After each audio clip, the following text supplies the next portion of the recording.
napakatalino ng Panginoon ng pagkagawa niya sa atin na hindi tayo perpekto. Because sa imperfection na yun ang isa sa pinakamaganda na binigay niya sa atin. It's just that you don't see yung pinakamaganda sa'yo. Ang problema kasi sa tao, kung ano yung pangit sa kanya, yun lagi ang tinitingnan niya. Please, wag naman kayong makasarili. Na ang tinitingnan nyo lang yung pangit sa inyo. Hoy, pinanganak kayo sa mundong ito, ilang bilyong sperm cell ang tumatakbo, lumalangoy, papunta sa egg cell ng nanay ninyo. Pero bakit kayong lumabas sa mundo? Ilang bones ang meron sa inyo, ilang cells ang meron kayo. Tapos i-define nyo lang kasi isang ilong yung problema ninyo. May nakita nga ako, walang paa, walang kamay. Pero bakit masaya sila? Sa totoo lang. Contented na sa Yes. So please, huwag ka masyadong fixated kung ano yung wala sa'yo.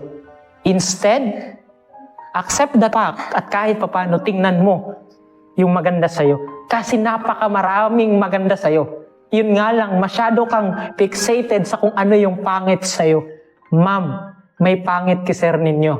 Marami. Pero kahit papano, hindi ko siya tinitingnan na masama siya. Because ang pagiging imperfect ng tao napakaganda.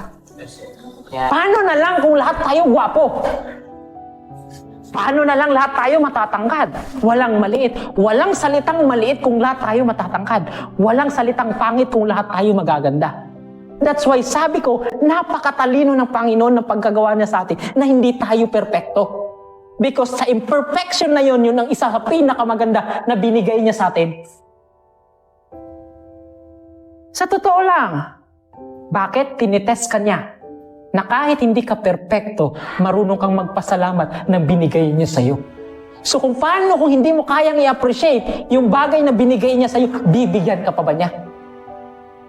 So please, magpasalamat kayo kung ano yung meron kayo. Mag-umpisa kayo sa kung anong meron kayo. Kasi sa time na meron or wala kayo, magpasalamat kayo.